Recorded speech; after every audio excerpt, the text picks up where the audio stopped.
पहला वर, पहला वर, पहला वर। अयोध्या के सिंहासन पर अब राम नहीं, भरत बैठेगा, भरत बैठेगा। अयोध्या का राजा अब राम नहीं, मेरा पुत्र भरत बनेगा, पुत्र भरत बनेगा।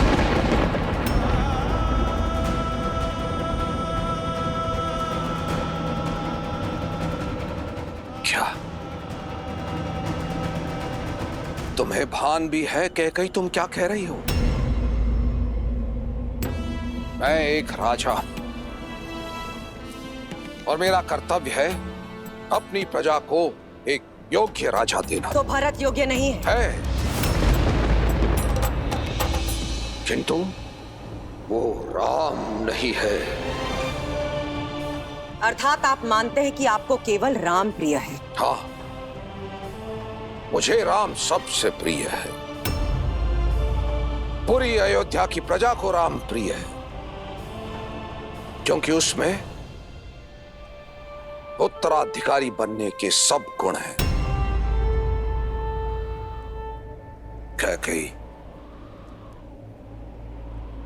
जब हम संसार से विदा लेंगे तो राम हमारा नाम आगे बढ़ाएगा।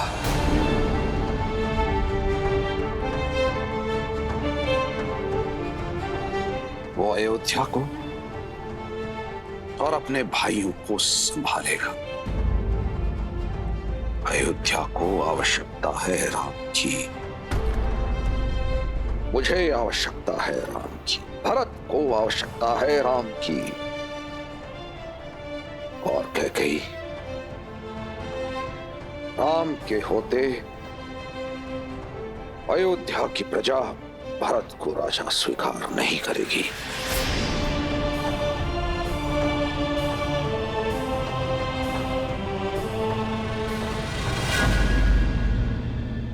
दूसरा वर तो सुन लीजिए महाराज, दूसरा वर तो सुन लीजिए महाराज, दूसरा वर तो सुन लीजिए महाराज।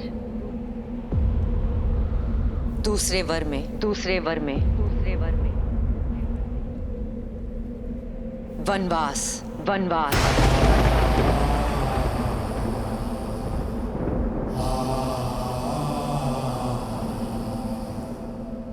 राम के लिए 14 वर्ष का वनवास।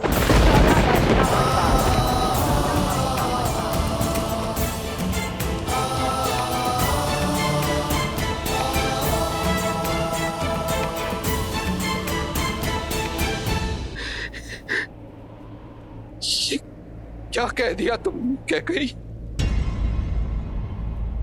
तुम इतनी निर्दयी और निष्ठुर नहीं हो सकती कैकेयी। पूरा जिसके प्राण तुम में बसते हैं, जो तुम्हें पूछता है,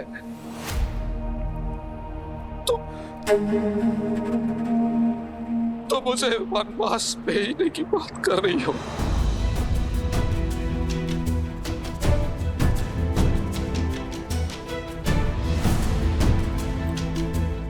कैकेयी, मेरे प्राण ले लो कैकेयी, किंतु मेरे राम पर दया करो। एक माँ के नाम को कलंकित मत करो कैकेयी। ये माँ अपना मन बना चुकी है।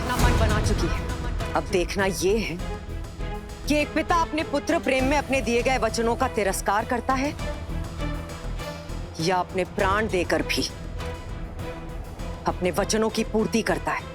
नहीं कैकेयी, तुम ऐसी नहीं हो कैकेयी, तुम ऐसी बिल्कुल नहीं हो। तुम पर किसी ने वशीकरण किया। तुम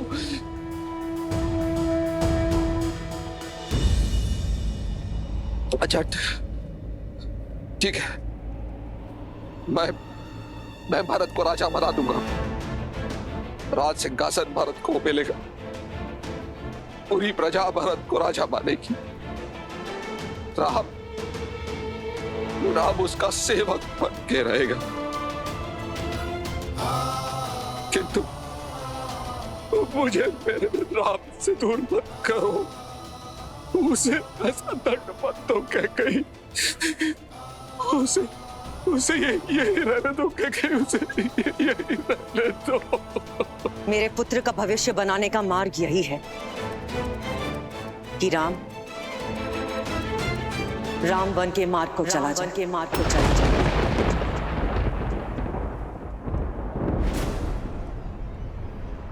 अब बोलिए महाराज, एक रघुवंशी अपने वचन का मान रखेगा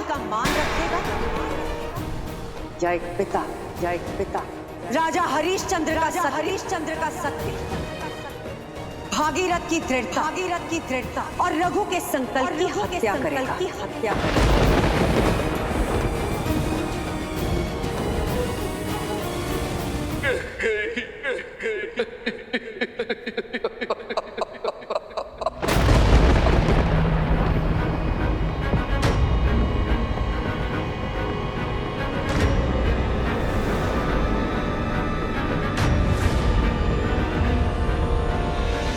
तुमने दो अंधों के जीवन का सहारा छीना है। तुम भी अपनी आंखों के तारे से दूर हो जाओगे। अपने धर्म रक्षक पुत्र के वियोग में तरस कर मरोगे तुम। ये बूढ़े दुखी पिता का श्राप है।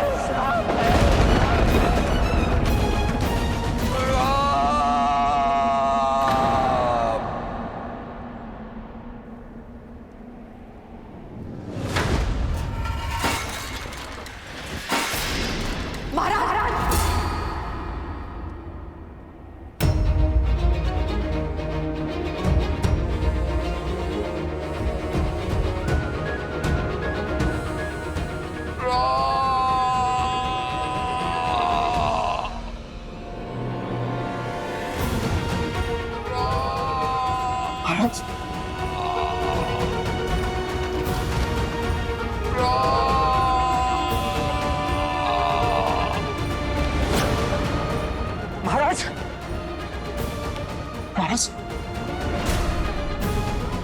आप ठीक तो?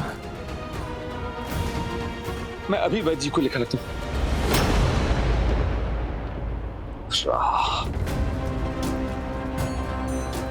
मेरे राम को बुलाओ सुमंत।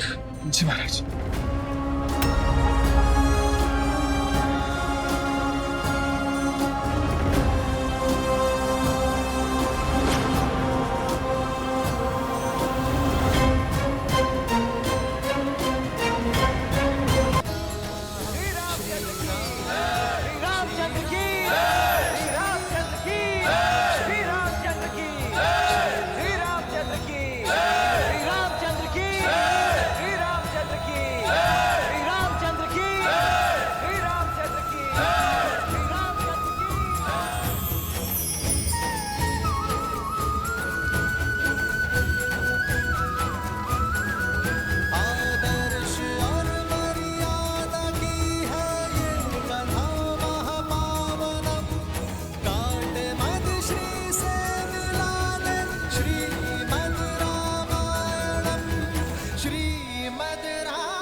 कैकेयी ये भीषण कर्म मत करो। महाराज दशरथ को ये गिड़गिड़ाना शोभा नहीं देता है। आप अपने कर्तव्य से डिग सकते हैं, किंतु ये माता अपने धर्म पर अडिग रहेगी।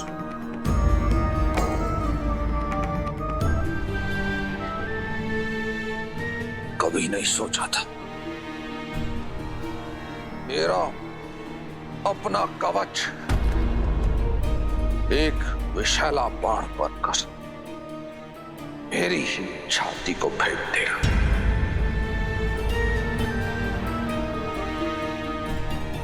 जिस कैकेयी से मैंने जीवन से अधिक प्रेम किया, वही मेरी मृत्यु का दूत बनकर आएगी।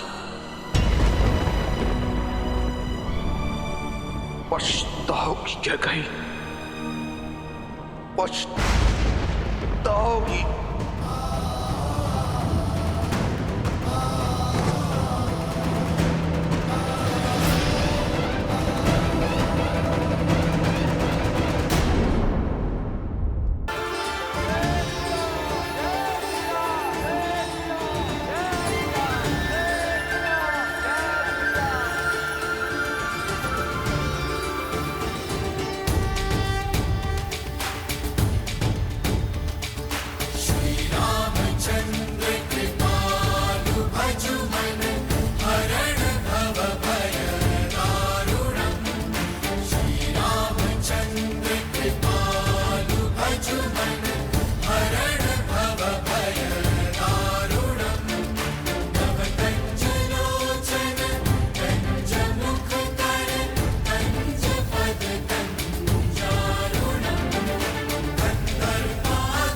जिस भरत के लिए तुम इस राज सिंहासन का षड्यंत्र रच रही हो, वो कभी भी इस सिंहासन को स्वीकार नहीं करेगा।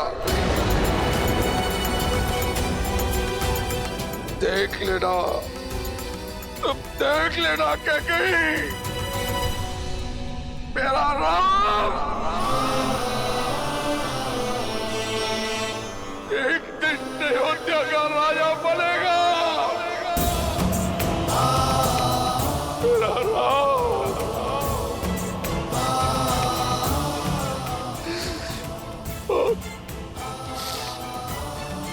और इसके तीनों भाई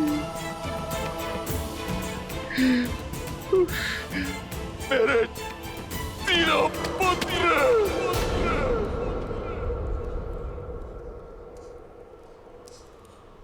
उसकी सेवा में उसके साथ खड़े हो गए।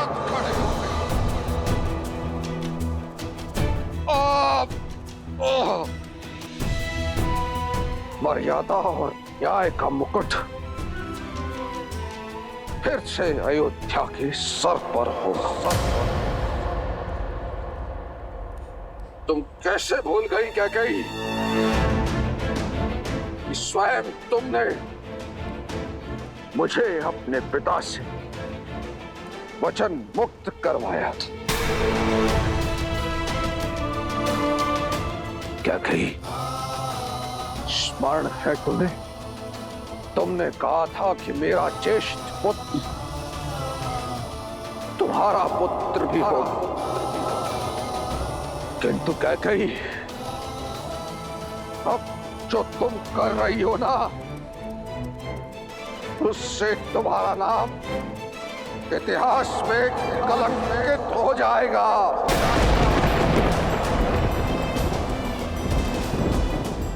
अयोध्या के लिए तुमने जो वर्षों का तप और त्याग किया है कैकेयी, लालच की अग्नि में तुमने उसे एक क्षण में भस्म कर दिया। कैकेयी, देख लेना तुम्हारी आत्मा को अनंत काल तक मुक्ति नहीं मिलेगी, नहीं मिलेगी मुक्ति।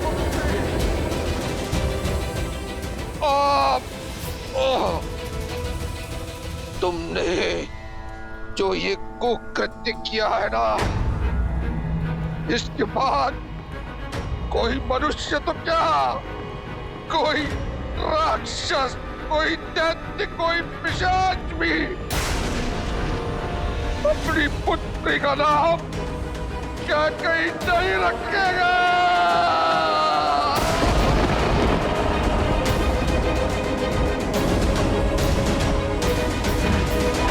महाराज, तो राम मुझसे निकट आने का प्रयास भी मत कर रहा। तो ईश्वर से एक ही प्रार्थना है, कभी भी तुम्हारा मुख ना देखूं और ना ही तुम्हारा स्वर सुनना पड़े।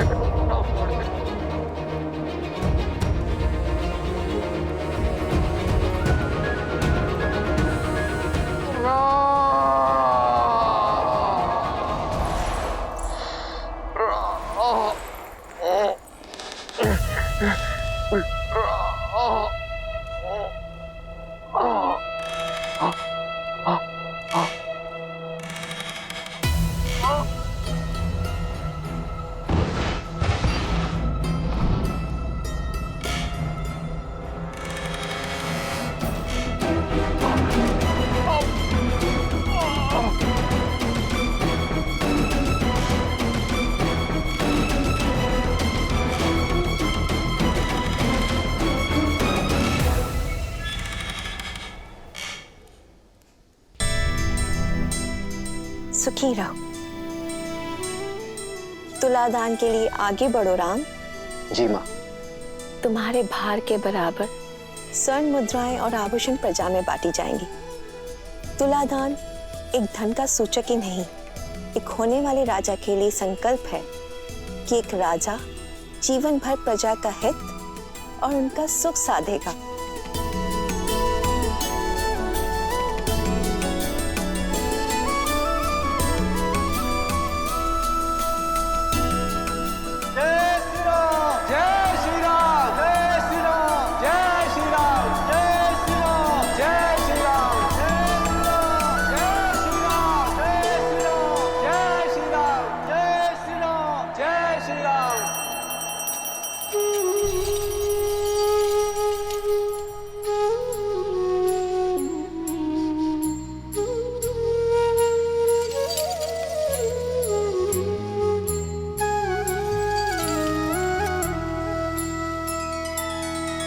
श्री रामचंद्र कृपालु भजु मन हरण भव भय दारुणम। नव कंज लोचन कंज मुख कर कंज पद कंजारुणम।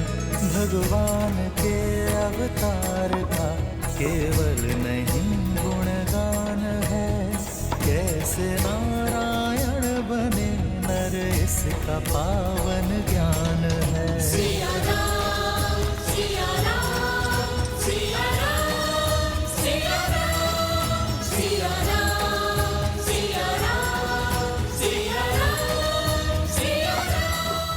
और मुद्राएं डालो और स्वर्ण डालो।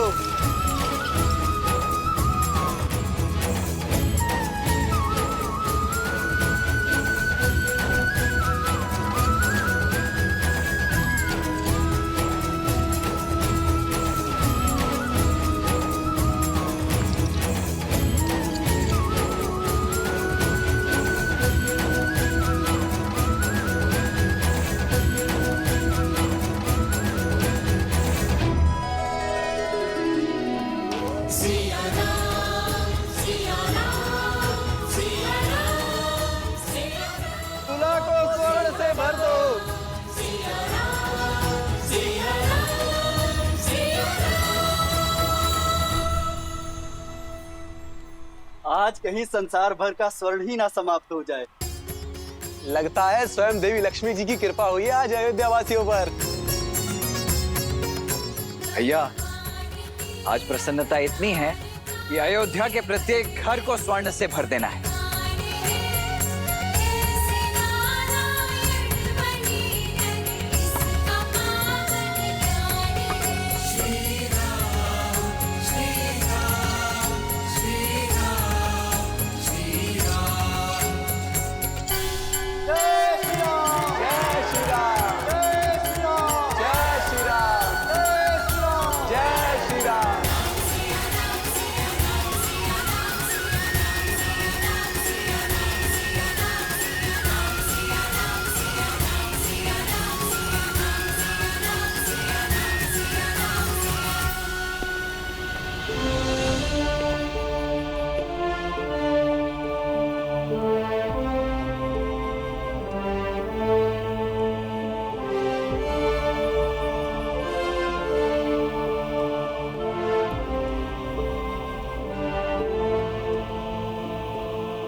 महाराज दशरथ ने तुरंत आपको स्मरण किया है।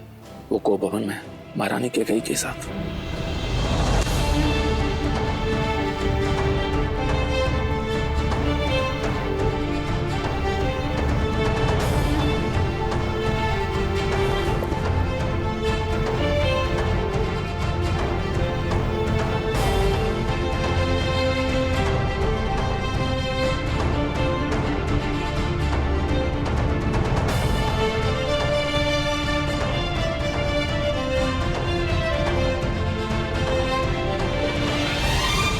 आप सभी से क्षमा चाहूंगा,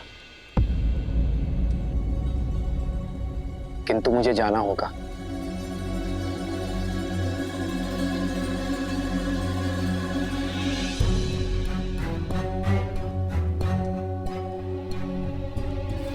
लक्ष्मण,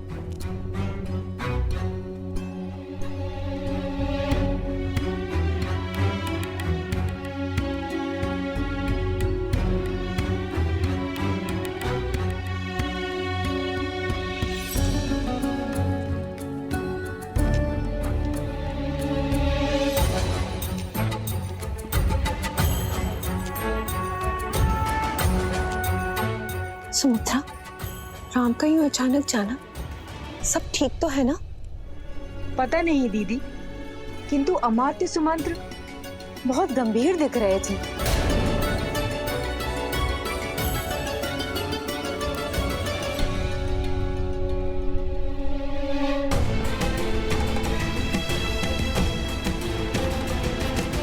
पिताश्री कब से कोम भवन में माता कैकेयी के साथ है? कल रात्रि से।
पिताश्री, पिताश्री, पिताश्री, पिताश्री, उठिए पिताश्री, उठिए।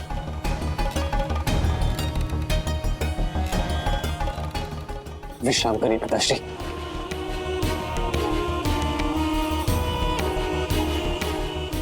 पिताश्री, पिताश्री आप ठीक तो है ना? पिताश्री आपका स्वास्थ्य, कहिए ना आपको क्या हुआ है?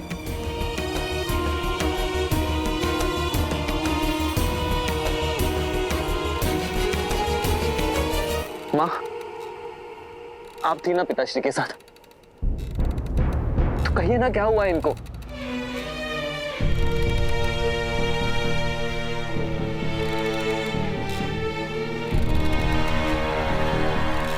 माँ,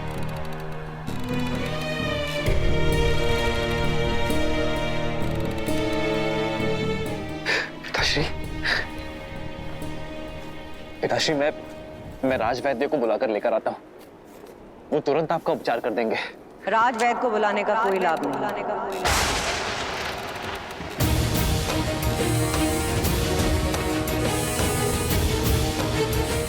इनकी पीड़ा तन की नहीं, मन की है, मन की है।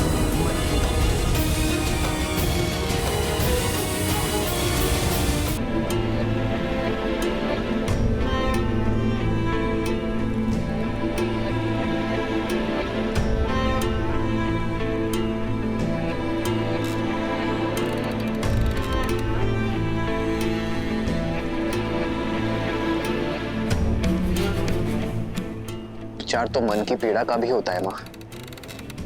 आप मुझे बताइए, कौन सी बात है जो पिताश्री के मन को व्यथित कर रही है? क्या आप दोनों के बीच कुछ मतभेद हुआ है? मैं बात करूंगा पिताश्री से माँ। आपस में बैठकर बात करेंगे तो मतभेद दूर हो जाएगा। मतभेद हल हो सकते हैं, मनभेद नहीं। और वैसे भी इस समस्या का कारण ना तुम्हारे पिताश्री हैं और ना मैं। तो फिर कौन है माँ? तुम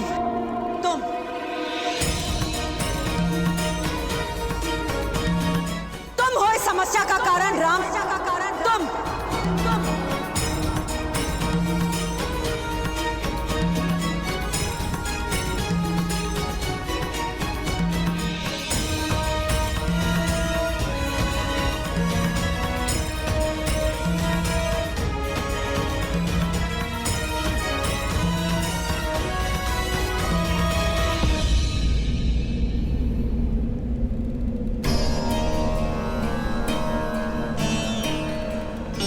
ऐसा क्या अपराध कर दिया मैंने माँ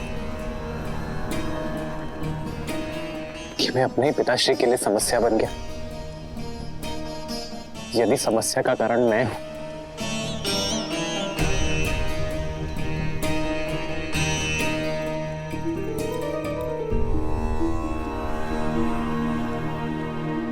तो उसका निवारण भी मैं ही करूंगा माँ।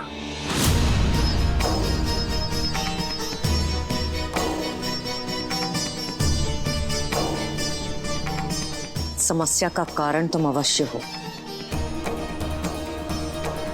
किंतु निवारण तुम्हारे वश में नहीं है। आज तुम्हारे कारण तुम्हारे पिताश्री वो करने जा रहे हैं जो आज तक किसी रघुवंशी ने नहीं किया।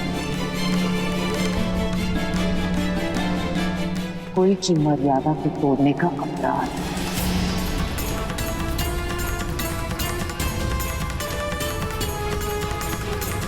माँ, आप मुझे दोषी मानती हैं,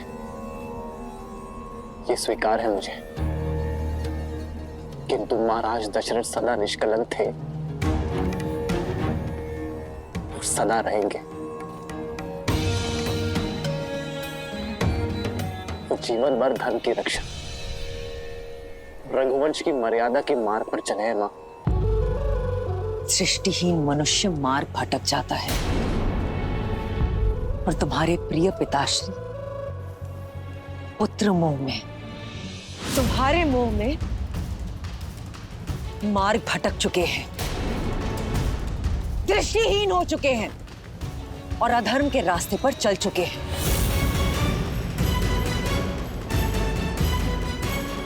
विश्वास नहीं होता? देखो उनकी ओर, देखो।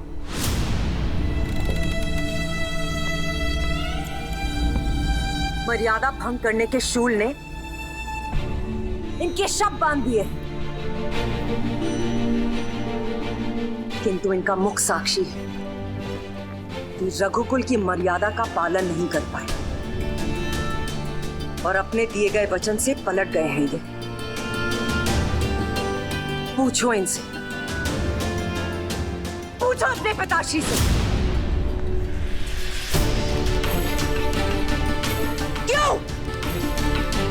क्यों मेरे बलिदान का मान नहीं रखा जा रहा है?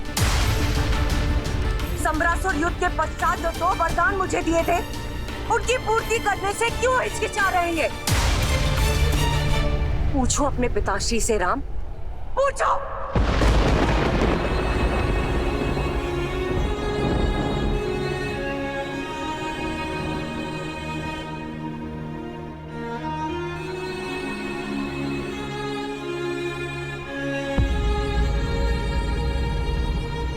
संतान होती ही इसलिए मां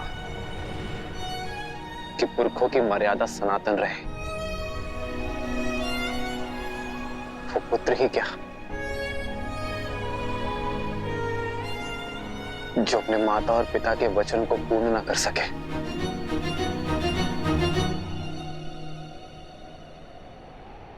क्या वर मांगे थे आपने मां? आदेश दीजिए।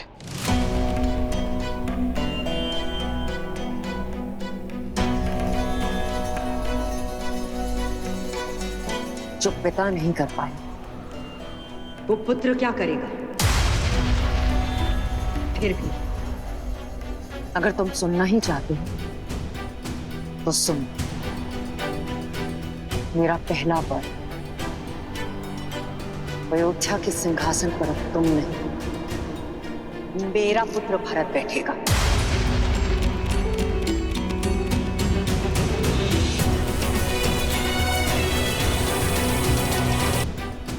तो सुन, मेरा पहला वर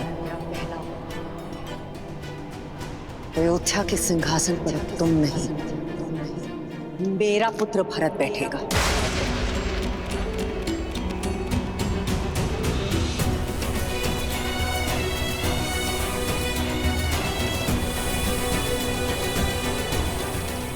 बस इतनी सी बात मां, इसके लिए आपने अपना वरदान व्यर्थ कर दिया। मुझसे बोला होता मां आपने, आपको वर मांगने की आवश्यकता ही नहीं पड़ती।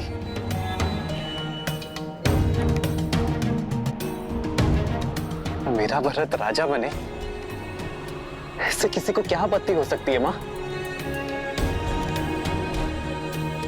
भरत जैसा न्यायप्रिय और परोपकारी राजा पाकर अयोध्या धन्य हो जाएगी मां। अब दूसरा वर बताइए मां।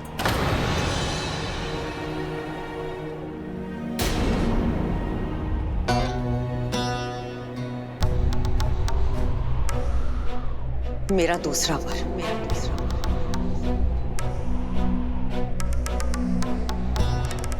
तुम शीघ्र अतिशीघ्र अयोध्या छोड़कर 14 वर्षों के लिए वनवास चले जाओ।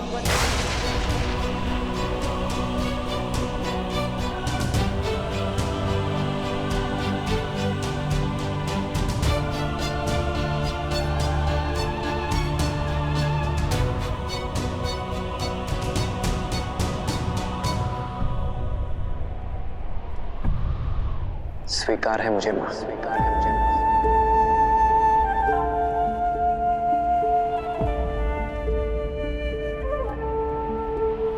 हाँ, थोड़ा कष्ट होगा,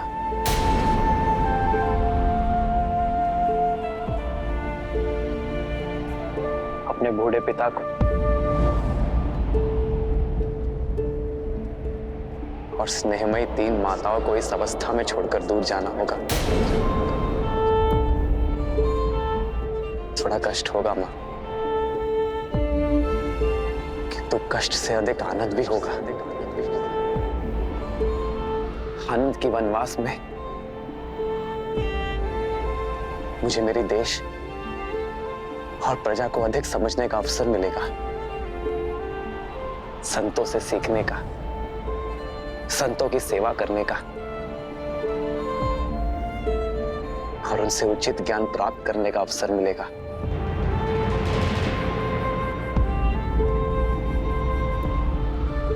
अपने पिता के वचनों का मान रखने का गर्व मिलेगा।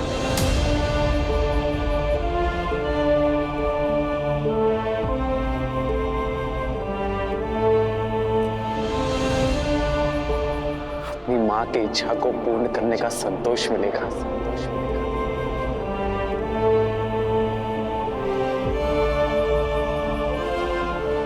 मेरे भरत को राजपथ और मुझे ज्ञानपथ मिलेगा मां।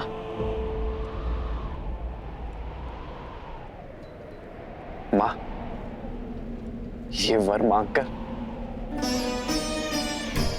आपने इस राम की झोली में आनंद और सुख भर दिया है मां।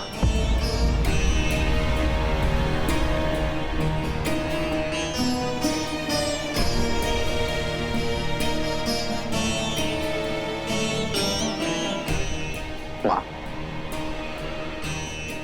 आपका ये पुत्र आपकी इच्छा और पिताश्री के वचन दोनों को अवश्य पूर्ण करेगा।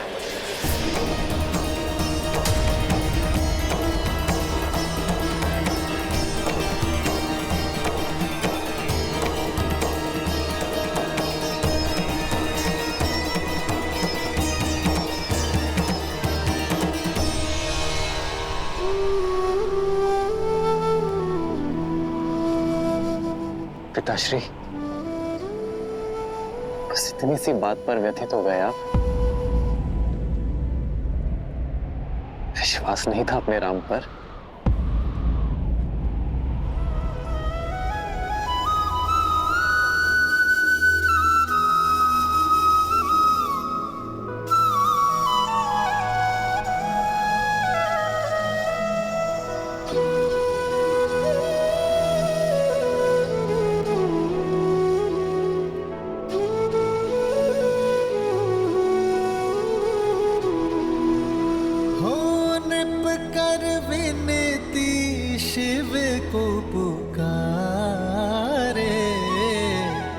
कृपा करो प्रभु कष्ट न तारे।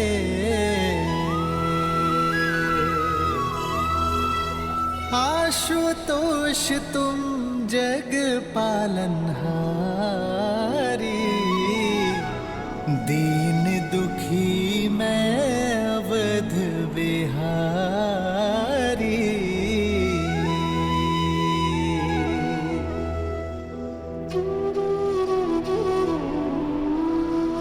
प्रसन्न हो जाइए पिताश्री, आपके राम को महाराजा हरिश्चंद्र और भगीरथ के मार्ग पर चलने का सौभाग्य मिला है। मैं धर्म यात्रा पर प्रस्थान करने जा रहा हूं पिताश्री। अपने नेत्रों पर इन अश्रुओं के साथ नहीं, अपने मुख पर गर्व के साथ अनुमति दीजिए पिताश्री।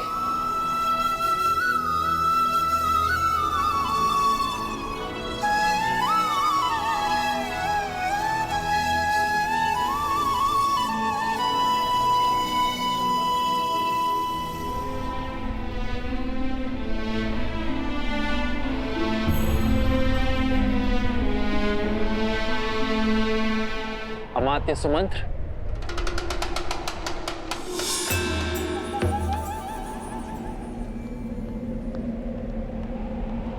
जी कुमार। पिताश्री का स्वास्थ्य ठीक नहीं है, ये किसी को ज्ञात नहीं होना चाहिए। आप इसी क्षण राजसभा जाएं और मेरा एक संदेश सभी को दें।